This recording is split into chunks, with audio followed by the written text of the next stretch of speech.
think we should continue.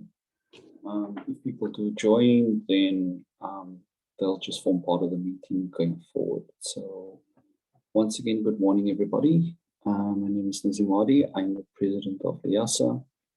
And because MAIG is in abeyance, I am, to all intents and purposes, the chair of MAIG. So this particular meeting this morning will be run by myself. And if I can ask Kagiso just to display the agenda, please. While he's doing that, to just welcome everybody to this AGM for MAIG. I hope that load shedding is not too unkind to everybody. Certainly, I think in Cape Town, we've been today spared a little bit of the pain of load shedding, but everywhere else in the country, I'm not sure how it's treating you. So whatever it is doing to your day, I hope it's not been too bad. All right. Can we go to the determining of a quorum?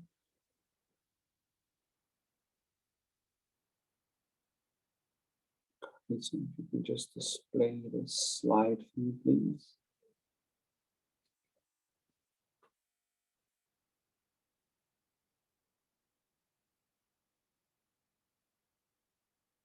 All right. So according to the MAIG constitution, you'll see on the slide that's being presented on the screen, it is silent on the matter of an AGM quorum. As such, we refer to Article 9.5 of the National Constitution, which reads as follows: unless otherwise specified in the Constitution, a quorum of an AGM and all special general meetings shall be 10% of all members entitled to vote, the quorum being made up of members who are present in person or by written proxy. According to our records, the number of people entitled to vote as a MAIG member is 116. Therefore, we need 12 paid-up members to be present for this AGM to be correct. At the current attendance, we clearly are not correct. Here's something else that I think we also need to take under consideration, and I think something we only realized when we were busy doing this and in the process of doing it. So many of our AGMs, if you've been a LIASA member for a long time, you would remember always happened at conference. The actual AGM happened on a particular day. Normally, I think it was Wednesday. Each interest group would actually have an AGM at the conference, and flowing from that, things would then flow up to the national AGM, which would then take place the next day. What the Constitution does not make provision for is what we have been experiencing the last 2 and a bit years, which is online AGMs. So taking all of these things into consideration, we do need to make amendments to the Constitution, which unfortunately will not be able to be done at this particular AGM unless I have the indulgence of the members.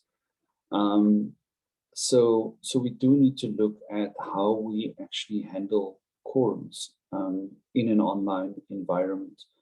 Because currently the National Constitution says that if there is not a quorum at an AGM, you basically have to wait 30 minutes. You would basically adjourn the meeting for 30 minutes. And after that 30 minutes, you'd then see if there was a quorum for the actual meeting. Failing which, it would actually take you another 30 minutes of abeyance at that point to actually then speak to the floor and then say, do we now accept that not being a quorum in terms of the numbers, that this then comprises the quorum? Within an online environment, I I think we do need to think about doing things a little bit differently, and that the rules, the way it's laid down in the Constitution for an in-person AGM, does not always necessarily apply to an online AGM. That is, of course, if the membership does agree to that. So for the purposes of this particular meeting, we aren't a quorum. I would like to ask by you saying it out loud, or you expressing it by raising your hand or putting it into the actual chat, that we are allowed to go on with this AGM. Not being a quorum obviously means that we cannot make any binding decisions, but that we for the purposes of reporting, have this particular AGM discuss any matters that are of importance. Again, not being able to make binding decisions on it, and then taking the matter forward. Can I just get everybody's input, comments, any counter proposals to what I am putting to you? If we look at the number of people who indicated the attendance of this event, being true to form, we will not end up being a quorum. I can say that up front, despite there being numerous emails going out advising people of this particular meeting. We only got 10 people indicating that they would be part of this particular meeting, and that 10 people includes myself, as well as the DRC National Office. So if we're really speaking about it, we're talking about 8 people. Can I also ask, so I had a comment to say any RSVP message from me, I'm advised to be joining a bit late, maybe that would count. I have actually looked at the RSVPs, and basically those of us who are here at the moment would actually count. The only other thing that would count towards the quorum is if any of you indicate that you have a proxy for someone. So if anybody has a proxy as well, please indicate it. Unfortunately, any apologies does not count towards making up a quorum.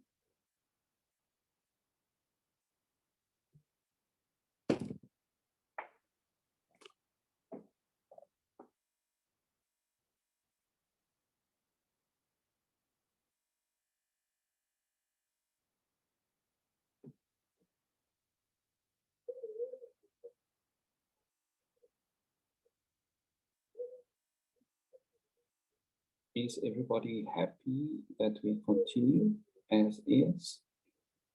Morning, Nazim. No, I'm quite happy. Thank you. You can go ahead. Okay, thank you very much. Okay, just going back to the agenda.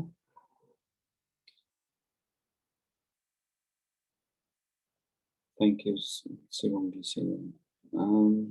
okay.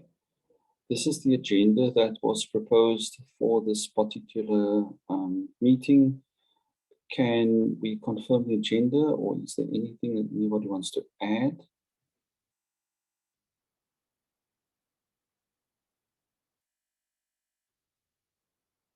I will take silence as an answer, and answer in the affirmative, that there is no additions to the agenda, and that people to confirm that this is our agenda for today. Okay, moving on to attendance and apologies. Are there any apologies from anyone that you're aware of?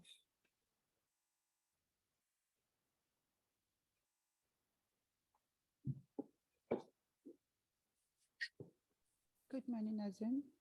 Hi, Rebecca. The others seem not to have, the others meaning the previous MAIG committee seem not to have got the link. I'm just sharing with them, perhaps they I cannot register as an apology now, but perhaps they will manage to join. I'm just sending them a link as we speak. Okay, Thanks.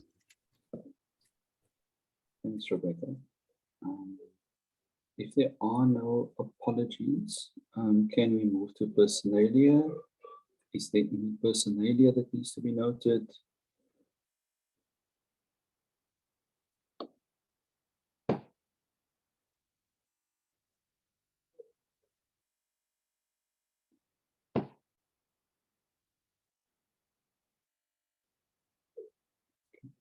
I take it that there is nothing at this point in time. If we can move to the minutes. So here's a particular issue around minutes. You would have seen, if you had received the notice, that there isn't written minutes for the previous MAIG AGM. Despite us having made numerous calls for the minutes to be delivered, we have not received the actual written minutes. What we have linked then as part of the actual AGM, we linked the recording to the 2021 AGM. It is a particular worrying matter because from a governance point of view, there's supposed to have been minutes and it's supposed to have been delivered to the national office by the then Secretary of MAIG. Despite the fact that they are in abeyance, these are things that should have happened. So my apologies from our side that there are no minutes, official minutes, other than the recording. And again, I think this is something that we need to take note of and something that we need to work with in our current constitution and making amendments, is that there where we do have online meetings, are we allowed to, for example, have a recording as being the official minutes, noting, for example, that there aren't official signatures, etc. But these are things that we've actually got to take into consideration. I'm not sure if people have had a chance to actually listen to the recording. And if there are any matters that arises out of that particular recording, I have one matter arising out of the previous AGM that I do want to raise here. And that is the fact that from last year's elections, there were no nominations for any positions within MAIG. The only position that was available to be filled was that of the chair, which would have been Rebecca Sinyolo, who is the current national secretary and is in this meeting at the moment.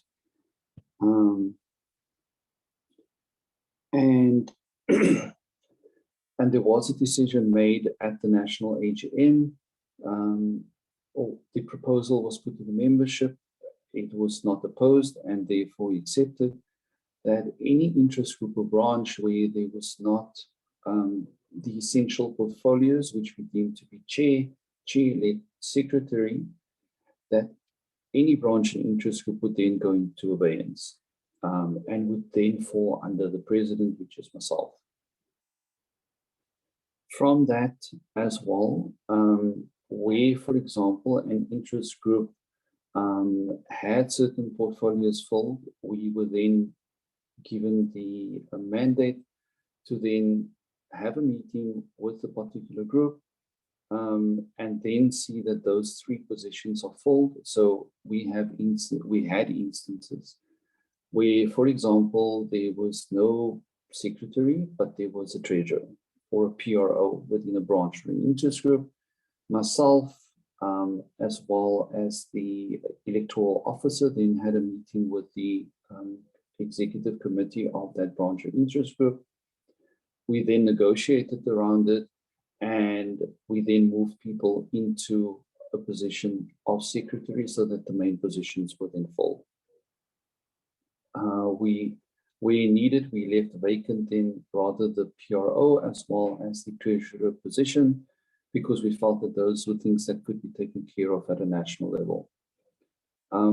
But in the case of MAIG, there were no other nominations. As I said, Rebecca was the only person left, and she became the chair because she was the chair-elect in the year before that. Rebecca then had to, as per our constitution, she was then nominated as the national secretary, and she then had to make a decision as to whether she accepted the nomination to be the national secretary. That by implication meant that she could not serve as the chair of MAIG. So, for example, in the AGM I just attended before this, which was the Special Libraries Interest Group, we have a chair, and that chair serves on that committee as the sole person of the committee, and that particular interest group is in abeyance and reports to me as the president. In the case of MAIG, there is nobody on the structure at the moment. So MAIG, to all intents and purposes, is in abeyance, but I think over and above that technically doesn't exist because there is no committee. Rebecca, I speak under correction, but I do not think that there are any MAIG groups in branches either. As I said, I speak under correction. Yeah, they are members, not exactly the committees, Nazim, but members are available from the branches. So, so that's basically the status of MAIG at the moment. And up to this point, I'm not sure if there are any questions before I go to 8. So I'll speak to some of these things and the way forward from a restructuring point of view, and that will serve as the chairperson's report. But just an opportunity for anybody, if you have any questions up to this point, you are free to raise them right now.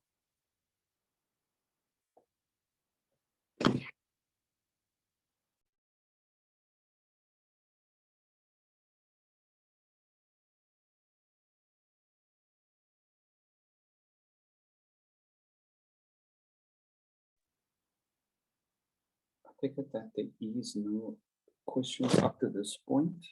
I do also want to say welcome to people who have joined the meeting after we started, after Rebecca sent out her link to the previous committee.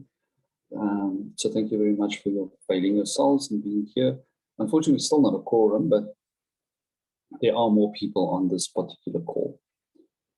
So moving on to 8, which is the chairperson's report. I think I've given you basically the bulk of what I needed to say from a chairperson's report. So because there is no committee for MAIG, there has been no activities planned for this year. As such, I should be planning the activities because technically I am the chair of MAIG. But with everything else going on as well, that becomes really difficult. So I want to talk a little bit about restructuring and what is meant to happen with groups in abeyance. Earlier this year, I'd sent out a document, which I called the Green Paper on Restructuring, which is basically to inform people about where we are with restructuring, why it actually came about. The idea was that people would comment on the document that was circulated. Once the comments were received, I would then go into a meeting with the executive committee, then the representative council, and it was hoped that these questions or comments that members would be delivering would then pave the way for the next version of the document, which I called the white document.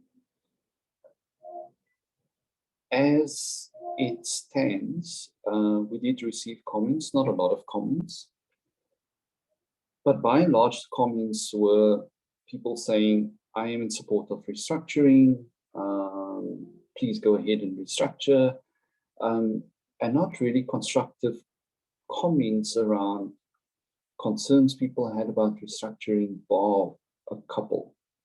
And when I say couple, I'm talking probably 3 to 4 comments that really spoke to the detail around restructuring. That's made it really difficult to go ahead and draft the next version of what restructuring is meant to be. And I have to take it upon myself due to personal circumstances. It's also really, oh, okay. I see quorums now being reached. Thank you very much for that alert. And welcome to people who have joined, who've now made us correct.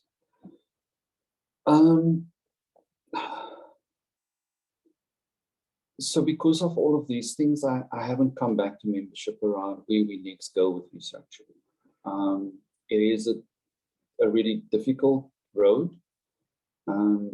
As I noted in the AGM before this, we're not the only library association that's restructuring. An organization like the American Library Association, for example, is also restructuring. And while we think it's taking really long, I take my cue from them in that they've probably taken about the same amount of time to actually restructure, and they're nowhere near getting to a position where they can say this is definitively how they see this structure moving forward. Having said that, as the president and as I have engaged EXCO most recently, we have a view on what we want to do in terms of restructuring. And I'm going to say very broadly that these are the principles under which we will actually restructure.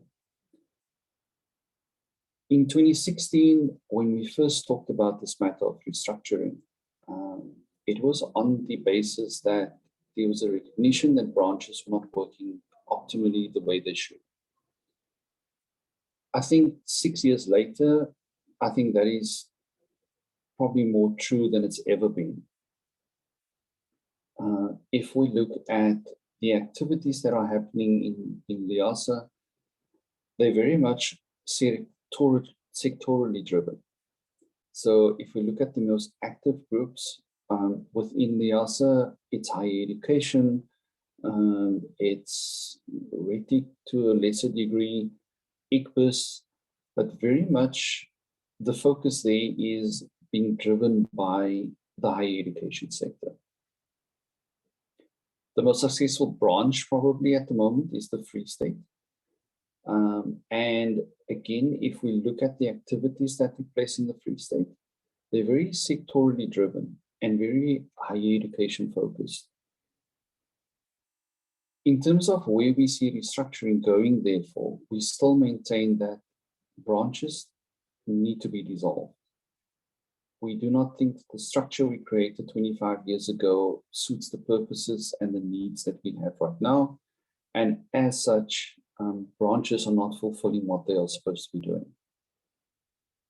Over and above that, when we've had roadshows with the branches in the previous term, a lot of the comments around why branches are failing has very much to do with geography. It's one of the main reasons why they can't function the way they're supposed to. The distances are just too vast. They cannot cover everybody. So if I take my own branch, which is the Western Cape, it's very often driven by people who live in Cape Town or within a particular community within the Western Cape. It means very often, even with the best of intentions, other parts of the Western Cape do not get the attention from the outer Western Cape the way it's supposed to, for better or for worse. And this continues to plague us as an association. It is the same issue that is raised in the Northern Cape. It is the same issue raised in the Eastern Cape. Even within a small province like the Free State, as successful as they are as a branch, they will tell you that it is pockets of activity that happens, and it is about where it is situated. So moving forward with restructuring, we're saying we should do away with branches and not look at representative regions. So if, for example, there is a cluster of libraries and I'm not necessarily talking about a particular sector. For example, again, in the Eastern Cape, they're somewhere on the border with another province. But if you move across the border into the next province, there's another group of libraries that are actually very closer, and actually much closer than somewhere else in the Free State. We're saying naturally that should function as a region with some form of coordination. So we are looking at people coming on board as coordinators. But that by and large, the association within its restructuring model will be driven by sectors. The sectors being public libraries, higher education, school libraries, special libraries, and research and education. So what does that mean for an interest group like MAIG? There certainly is interest in MAIG. So if we look at the amount of people that say, I choose MAIG as my interest group, it's not a small amount of people. But MAIG is something that actually stretches across the association. It is not a sector.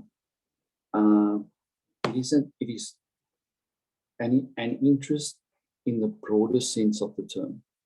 So much like ICT, much like support staff, there are particular interest groups that speaks to all sectors. And marketing and advocacy is at the forefront of what LIASA should be doing. We may be not necessarily doing it all that successfully, depending on your point of view, but it should be one of the main things that we strive to give effect to. So MAIG, in some form or other, or the concept of what MAIG is meant to do, is extremely important to the association, whether it is at a branch level, whether it is at an interest group level.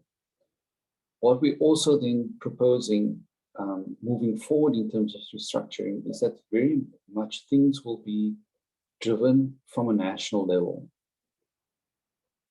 So as EXCO and as Rep Council, we would look at planning certain things that will actually be then presented across the board. So regardless of where you are as a branch, there'd be an offering for you. If we're looking at MAIG currently, the fact that there is no committee, so there's not even a chair, there's nobody that's actually taking the matter forward, other than it should be EXCO and the president. We've got to ask ourselves, do we want to continue having MAIG as an interest group? And again, I'm here in this meeting, I'm chairing this meeting, I'm putting this to you, but I'm prepared to engage with you around it. My proposal that I'm putting in front of you is that MAIG is an interest group, and as an entity, we should dissolve, and that the activities that resides within marketing and advocacy should be driven at a national level. That's a lot to take in. I can't make this decision on my own. It needs to be driven by people, and I expect that I would get resistance to something like this, but I feel it is an activity that needs to be embedded in every single thing that we do. Not necessarily as an interest group, but what I envisage moving forward and what we want to put in place for the next year is to start working towards a structure that should be there. So looking at, for example, higher education, it would be that we would say to higher education, as part of your activity plan for this year going forward, you must ensure that there are interests and activities that's related to marketing and advocacy. There should be activities that is related to ICT, for example. There should be activities and interests that speaks to the support staff. And in this way, we then saying you need to drive all of these things from a national level so that everybody actually enjoys the benefits of participating in activities around us. So I'm going to stop there, and I'm going to open it up to people to comment and make any submissions or ask me any questions. I know this comes as probably a surprise, but I do think we're at a point where we need to start making firm decisions around what restructuring will be and what it won't be. And for better or for worse, we need to drive towards making this a reality. I have maintained up to this point, and I will continue maintaining going forward for the year that is left of my term, that restructuring is priority number one. I've said it in every single column that I've written for the Liaison in Touch. I've said it in other forums like the Bulletin, where I've spoken. And should I fail to deliver something concrete in terms of restructuring, I'm not saying the final structure necessarily by the time I step out of this role, then I wouldn't have met the goal that I set out for myself. But I do think that we cannot drag on restructuring and talking about restructuring forever and a day. We need to provide people with clarity. We need to make this unambiguous for people and put our intentions on the table. And as I say, for better or for worse, we need to drive towards making this a reality. So I open it up for comment, questions. Anybody?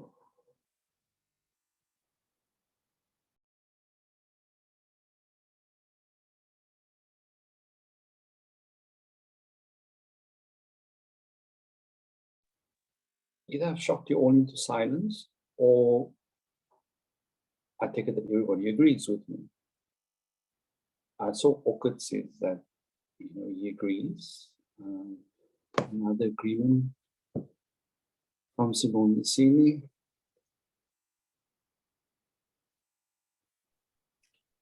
Also, yes, Rebecca. There was one also from Orchid. Yeah, I saw that. Yeah. Oh, yeah. Mm-hmm. I just wanted to alert you. Yeah. Thanks.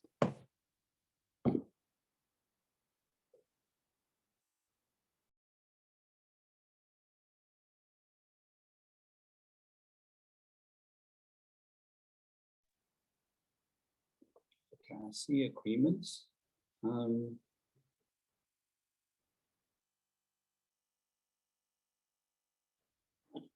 Again, I think having said all of this, it's not going to necessarily be easy. I do want to say to yourselves as MAIG members, as Liaison members, it does require everybody to be on board.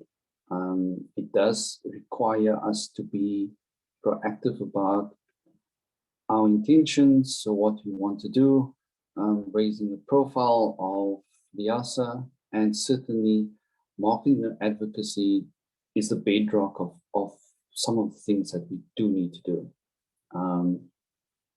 So I'm going to take away from the comments that people are in support. Again, my intention from here on out is to start actively communicating again with people around on a more regular basis around where we are, what we're doing. I know it's been silent for a while, but yeah, personal circumstances just made some things take a backseat. But certainly my commitment is there to drive this process through to something that we can look back and say, this part of it worked, that part didn't work, and maybe we should go back to the drawing board. But at the end of my term in October 2023, to be able to look back and actually say to people, this is where we are, this is where we're moving forward.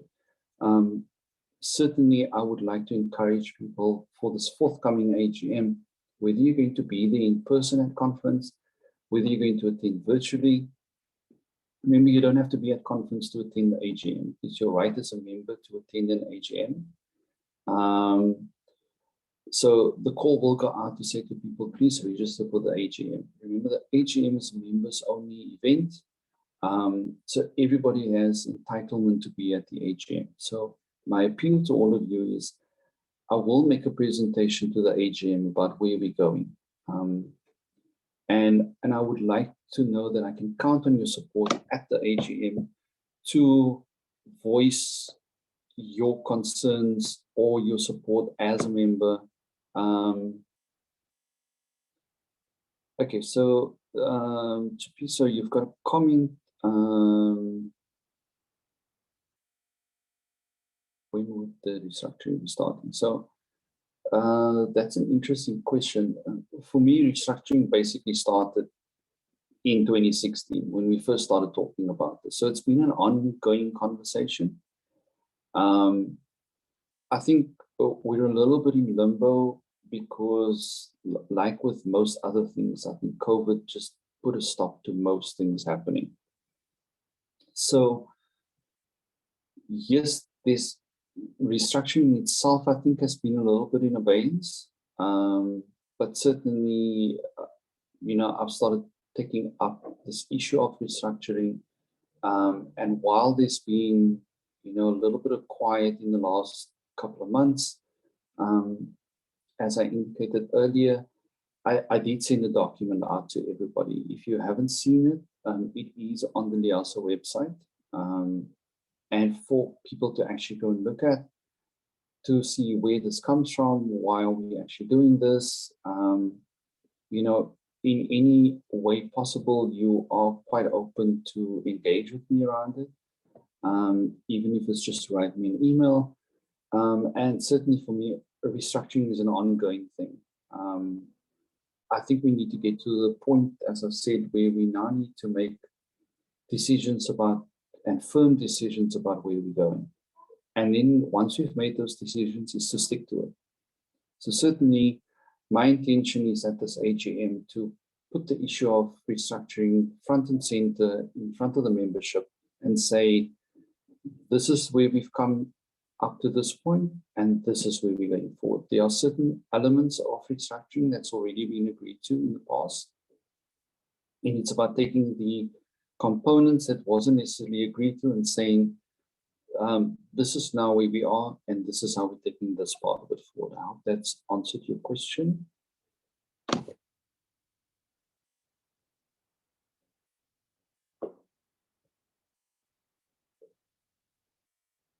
Okay. You can continue typing in the chat if you have anything. Also, if you will allow me to, I would like to go on to the financial report, and I need to ask Kagiso just to present it. Okay. So what we've done with most of the interest groups, because we're still waiting for the final audited results, we have presented reports around finances for each one of the interest groups. So this is the report that's been compiled for this particular AGM. The opening balance on the 1st of January was actually a negative. So it was at minus 1,744 Rand and 26 cents. And at the end of December 2021, that was still the balance. So in terms of the narrative summary, that's at the bottom. So during the 2021 financial year, MAIG didn't earn any income or incur any expense. MAIG still owes the combined account that amount of 1,744.26 for expenses occurred in 2020, while there was not sufficient funds in the account to cover the expense. So if we go down, then you will see how those expenses came about. So you'll see on the left-hand side, those are the income matters, what they were actually used for, and then we have the expenditure on the right-hand side. Rebecca, if I can put you on the spot, if there is anything that you want to raise around finances, please feel free. Kagiso just going down.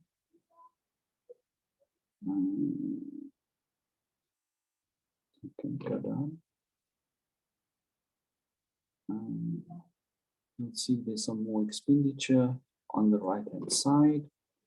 And that brings us to where we find ourselves at the bottom. So in terms of total income, it was 27,246 Rand.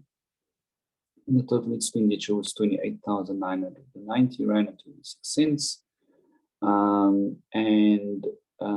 That leaves that deficit balance of minus 1,744 Rand and 26 cents. Are there any questions around the finances?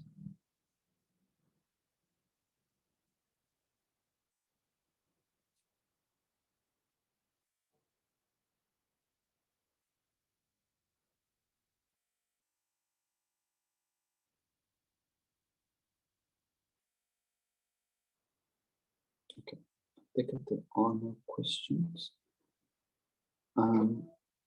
In terms of that negative balance, depending on what happens at the AGM. Sorry, was there a question? Comment? Okay. We would obviously make a recommendation to, in terms of that funding, if we dissolve MAIG, if there is agreement to dissolve it, and then obviously, in terms of the constitution, if we dissolve any interest group, I'm just going to find a particular point. It does say that everything related to that particular interest group, including financial matters, will then go back to the National Association. So the minus would then just become something for the ASA National and something that we would report on. Okay, if there are no questions about the finances, it brings us to the last point, which is general. Is there anything that anybody wants to raise that I haven't covered up to this point?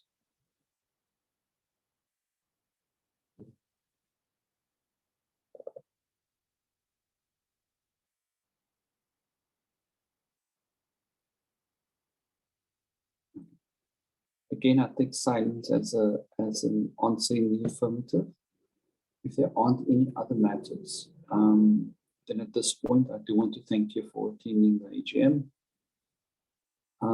especially those of you who came on later to make us score-rate in terms of this AGM. I really am appreciative of that. And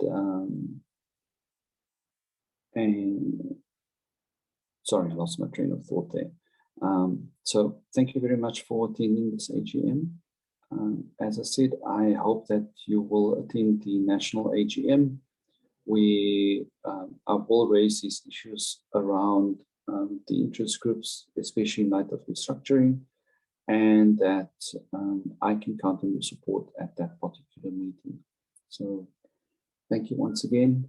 Have a great day further, and please feel free to engage me around anything, around the interest group, around the ASA.